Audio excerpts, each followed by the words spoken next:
Hello, my name is Ed Pinkham. I'm the secondary coach here at Rutgers University, and today we're going to talk about just a few drills that we would incorporate into a 4-day mini camp.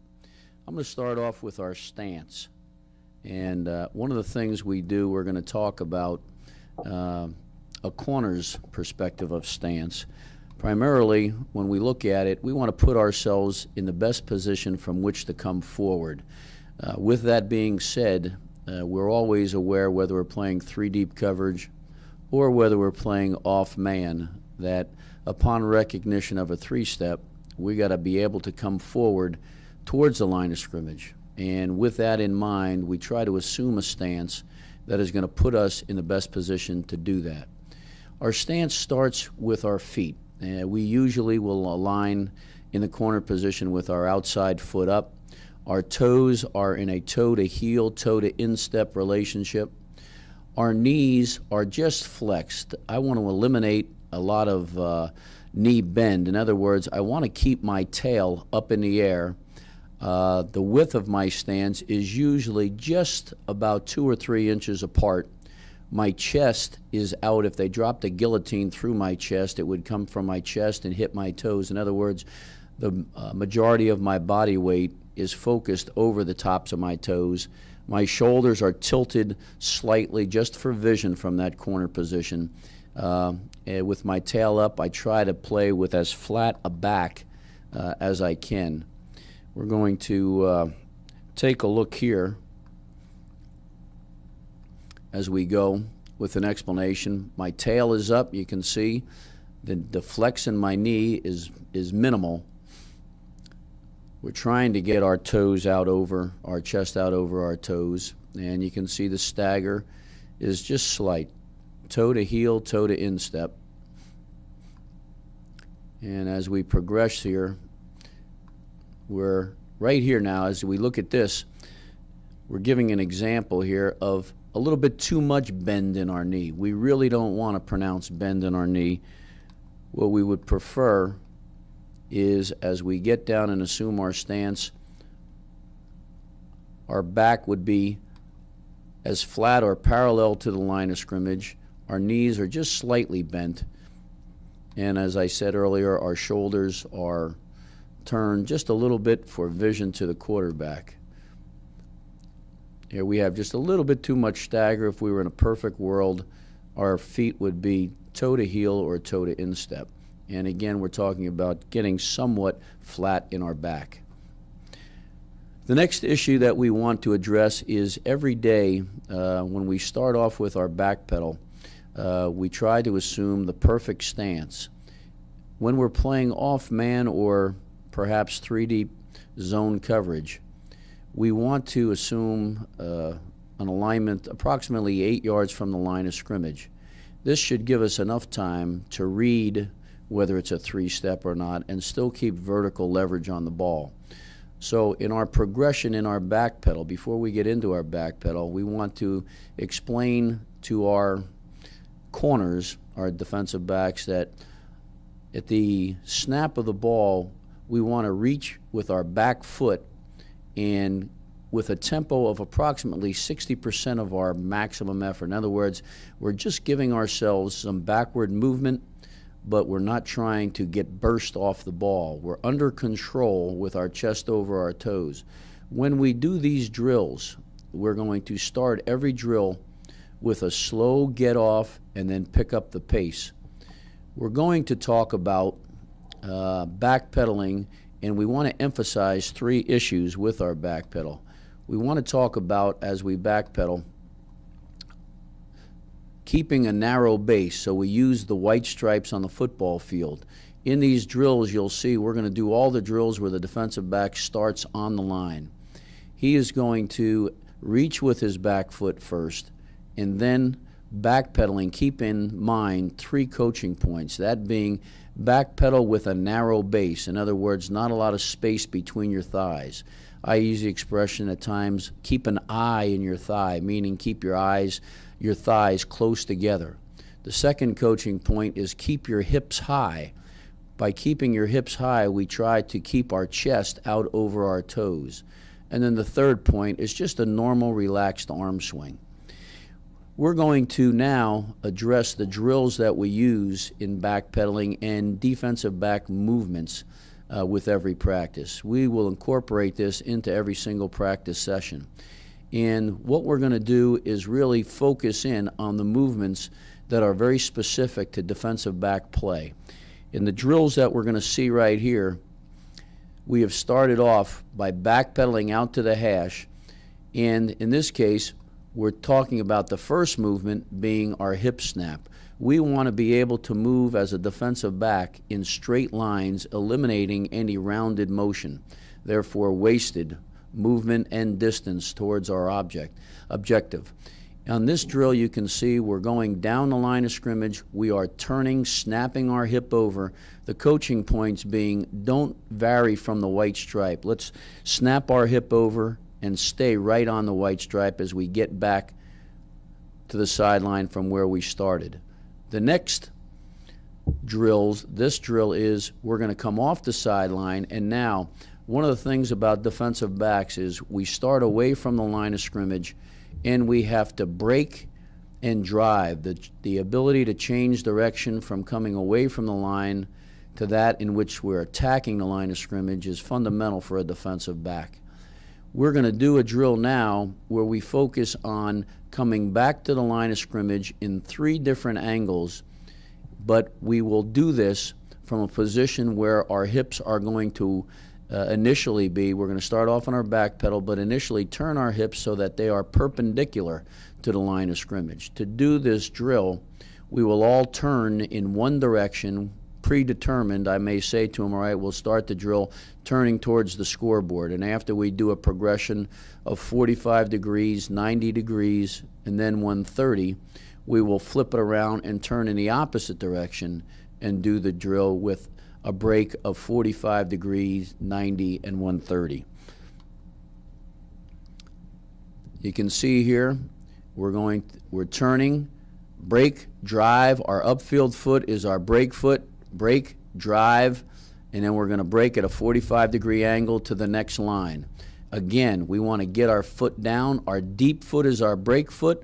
Our drive foot, it's essential we get that on the ground, pound it into the ground, and with that third step, our brake foot comes over the top and we accelerate toward our target. In this particular case, it's at a 45-degree angle.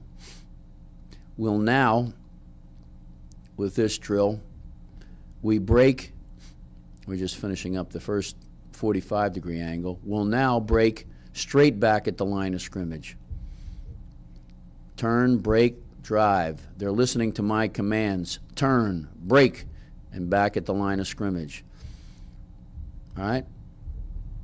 Turn, brake, and back at the line of scrimmage. And now we're going to go 135.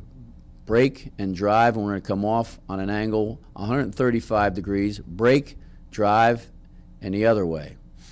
And as we study the movements of a defensive back, I believe it was from a Tony Dungy article where he describes the basic movements of a defensive back, trying to accomplish straight line movements, eliminating rounded approaches. These 3 movements here are the ones in which you're going to have your hips turned and you're going to attack the line of scrimmage at a 45-degree angle, a 90-degree angle, and then a 135.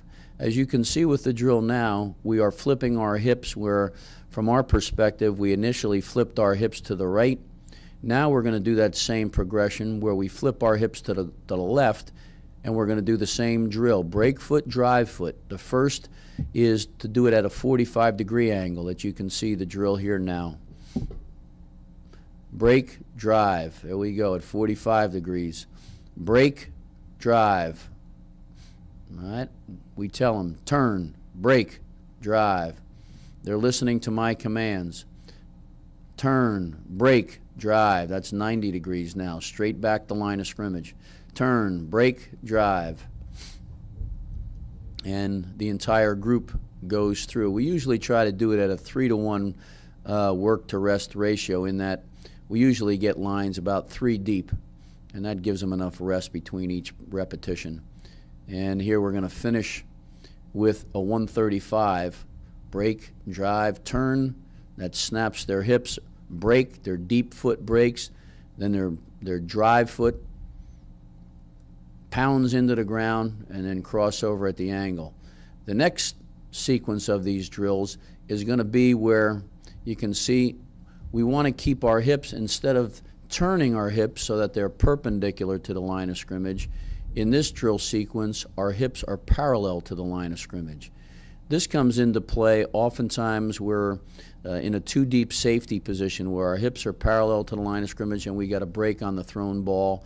It may also occur when we are playing a three-step and the receiver has not pushed our hips open, and so they are still parallel to the line of scrimmage, and we teach our body how to break with our hips parallel to the line, as opposed to the initial drills we just went through. They were perpendicular to the line. And you can see the way we run this drill is I have them do it twice in the same direction, and then when they're all done going in that direction, we'll repeat the drill in the opposite direction. And again, it's break and drive, break, break, and they're going twice to their right, break, break. They work into the back pedal after they hit the next line, break, break, and here they come back again. At that 45-degree angle, they're coming break and drive, break and drive. Sometimes people refer to it as a T-step.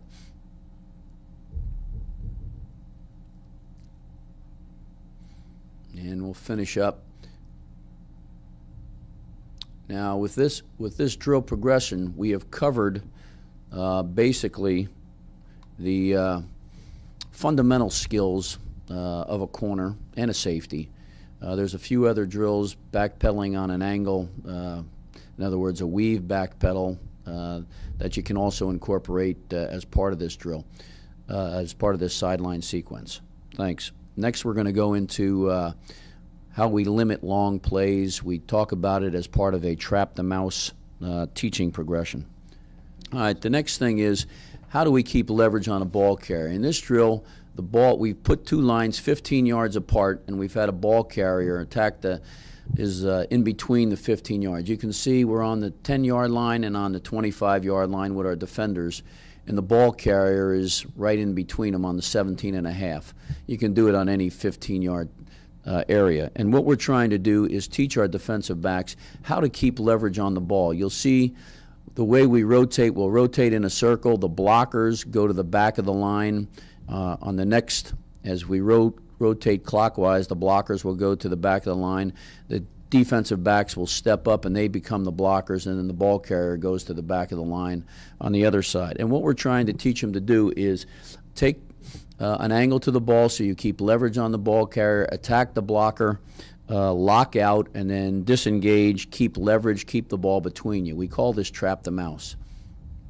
Throw violently, throw the blocker. Don't just disengage the blocker by relaxing your arms, but throw the blocker. One of the things we have to do as a defense is eliminate long plays, and the skill to attack the stalk blockers, downfield blockers, create separations with our elbows locked, our thumbs up and our elbows in, and then funnel the ball in the direction that we want the ball to go, and then violently cross-face by throwing the blocker in the opposite direction. This teaches us how to keep the ball between us, and we're going to progress to the next drill where we actually incorporate the post player along with a corner and show how we eliminate long plays. We call this drill trap the mouse with a blocker. All right, now here is an example of how we do the drill, same kind of drill, where we throw in a ball carrier. The corners are the ball carriers and they play corner. The safeties are the blockers and the safety. And you can see now the safety is working as though he's going to be a post player in a 3-deep structure, coverage-wise. Could be safety-free coverage or 3-deep zone. And here he comes. Here comes the ball carrier to the perimeter. The corner is a 3-deep or a man coverage defender. All right, now he locks out. You can see him lock out. We talk about from our tackling progression how the post player is now going to burn the hip of the ball carrier, establishing inside-out leverage. He's going to come to balance, and then the defensive back, the corner, is going to violently throw the blocker, and those two have the responsibility of keeping the ball between them.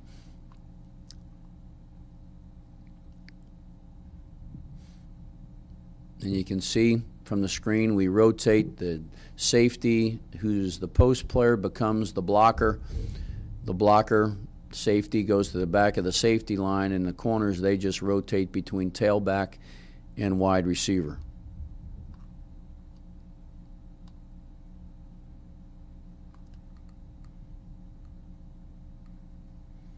And it's important, as that post player attacks the ball, that he, when we say come to balance, never stop your feet, always pressing the ball carrier's hip. But as we do it, we want to come to balance. In other words, we have to physically, for a human being, we have to downshift by shortening our stride and lowering our center of gravity by bending our knees and getting a little bit wider base so we can change direction.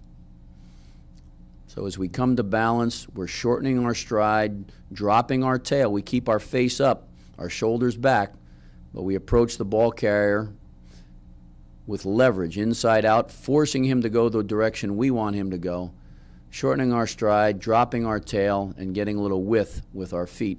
And we'll do this drill both to the left and then also to the right.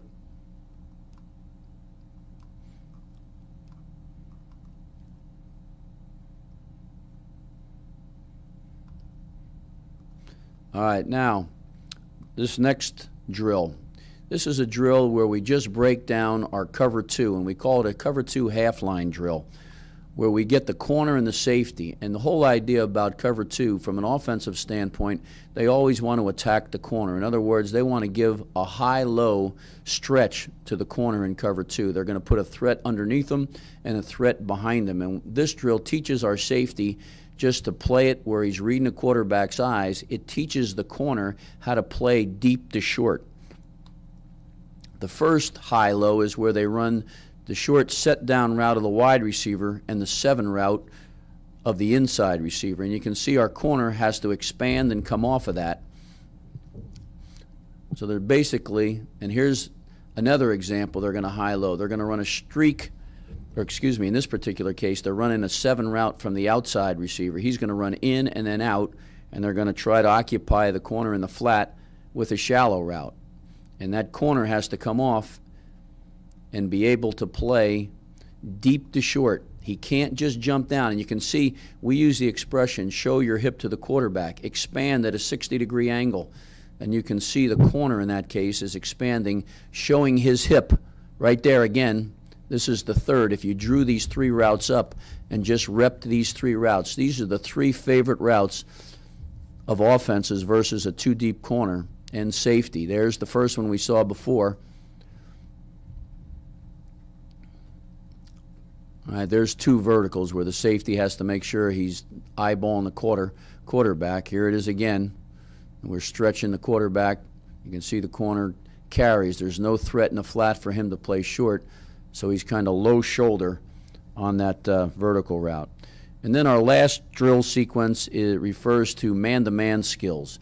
In one of the things we do with our press man-to-man is we work a drill here where our focus, if your cornerback in playing man-to-man has his vision high on the shoulders, he's not going to be clued in to the receiver being ready to break. All receivers, all humans, to be able to change direction, need to shorten their stride and sink their hips. And that's what we're looking for. When we get into level 2, that being once the receiver passes that 5-yard area from the line of scrimmage, our focus is on his hip. And we do this drill where we mirror his hip sinking and his feet chopping. And then you can see he runs a route. And we'll get him and we'll go in both directions and finish up with the receiver running whatever route he wants to read. But this just disciplines the corner into reading the receiver's hip sinking and then running the route whichever way he needs to go. Chop, chop, chop. See your feet, mirror him, And then the last drill I want to talk about is just a simple catch-up drill. Whether you're playing off man or whether you're playing press man or whether you're a third technique, there's going to be times where the receiver gets out ahead of us. And one of the things that we train our guys to do with this drill, we talk about it as being wrist, lean, locate. When that receiver is ahead of us and we start the drill with the receiver getting about a yard, 2-yard head start on the defensive back.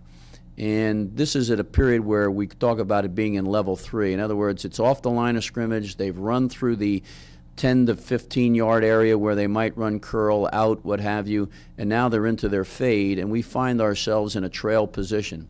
To recover from this, what we want to do is we want to slap at his wrist, not put our hand across his whole body, but slap at his wrist. In this case, we're prying ourselves up even, and once we can get our shoulder to be on him, we then snap our head back and locate the football. And we, as the coach, we just throw the fade out there. The receiver doesn't play the ball in this drill.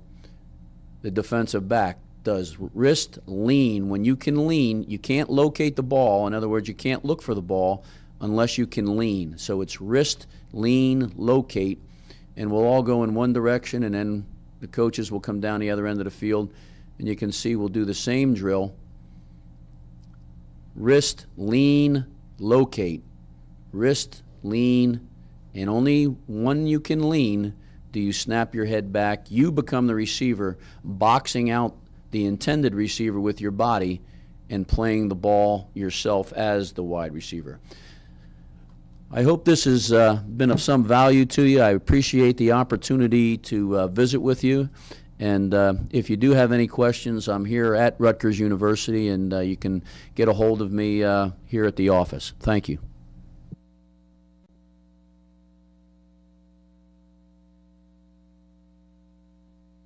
My name is Chris Hewitt, cornerback coach of the Rutgers University. For one of the things I want to talk to you about is ball disruption. One of the major components of a defense is to create takeaways. As a defense, you want to try to drill that in any specific way that you can. And the 3 ways that we drill that is second man in strip, chase strip, and sack fumble. The first drill I'll be talking to you about is called second man in strip. The way this drill is set up is simply is to have a guy set up as the ball carrier and another guy as a tackler, okay? And all you have to do is just set the ball carrier up, holding the ball, and then have a tackler in a position to make the tackle. You're going to put him in a position to bite the football and then have him just step in, wrap the ball carrier up. And then the second guy is going to go in with the hands going towards the football, pulling the fingers off the front part of the football and the other hand on the other part of the football, and then torquing the ball and then pulling it out in a violent motion. As you see here, he's pulling the ball out and then bend, scooping and scoring, okay? It's not a real good illustration there of the guy finishing the drill. Okay, here we go again. He's in the fit position, to bite the ball position, wrap the ball carrier up, grabbing cloth, pulling the fingers off, scoop and score. Good job finishing. That's important to always finish your drills. Okay, here we go again. In the position to bite the football, wrapping him up, pull the ball out, scoop and score. And when we have your guys going to scoop and score, the important thing is to have your guys put their knuckles on the ground, not in a rush. Don't hurry. Securing the ball, scooping and scoring.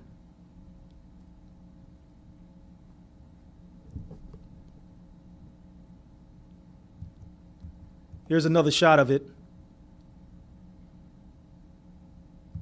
As you see here, our linebackers, he's in the position to fit up, grabbing cloth, running in, pulling the balls out, scoop and score, finish the drill. The next drill that we do is called chase strip.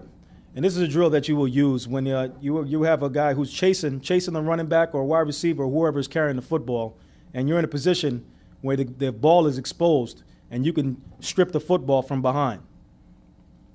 Okay? The way the drill is set up is simply you as the coach just flip the ball to the ball carrier and have the guy who is the tackler chasing, and then from behind you want him to simultaneously, as you see here,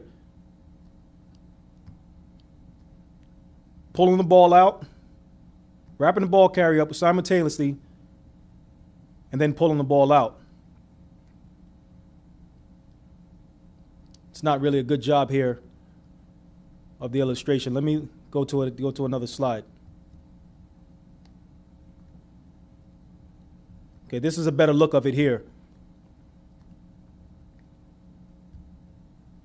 What you want to do is simultaneously come across, overhand, pull the ball out. Same thing. What you want to try to do is try to get the front part of the ball and pulling the fingers off and pull the ball out.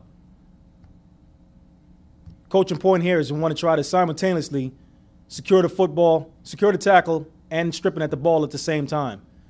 Because what running backs will do, as soon as running backs or whoever is carrying the ball, as soon as they feel any kind of pressure, they'll try to tuck the football away, tighten up.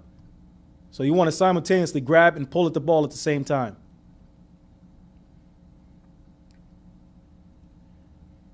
That right there is called overhand strip. The other way that you want to try to do it is to punch from underneath.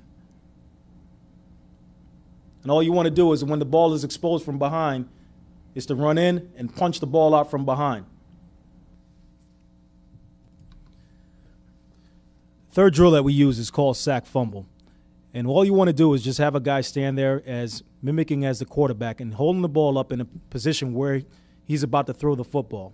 You want your guys to come off of the edge, and as the ball is held up in a position, you want him to come off the edge. He cannot see you. So what you want to do is to secure the tackle or the sack as well, secure the sack, and then in a violent motion, tomahawk the ball down, and then go strip the football. Here we go using our safeties as they tomahawk the ball down and secure the tackle. What you want to try to do is to pin the arm down and then drive the quarterback down into the ground. This drill is done in two different angles. First is coming in from behind, and the second is in a face-up position. What you want to do is the guys come in is to mirror the throwing the hand. As you see here, our guy's running in, and he's mirroring the throwing hand with his left arm as the quarterback is throwing with his right arm. He's using his left hand to mirror the throwing hand, and then violently coming down, pinning the arm, and bringing the quarterback down. I think as a defense, if you rotate those three drills, and that's the best way for you to try to illustrate to your players and have them have a trained behavior for it to become instinct every time that they go out there, is to try to create turnovers. If you rotate those three drills, about 2.5 minutes in between each one of them, rotating those three drills, second man in strip, chase strip, and sack fumble, I think that you'll see that your defense will become better at creating turnovers.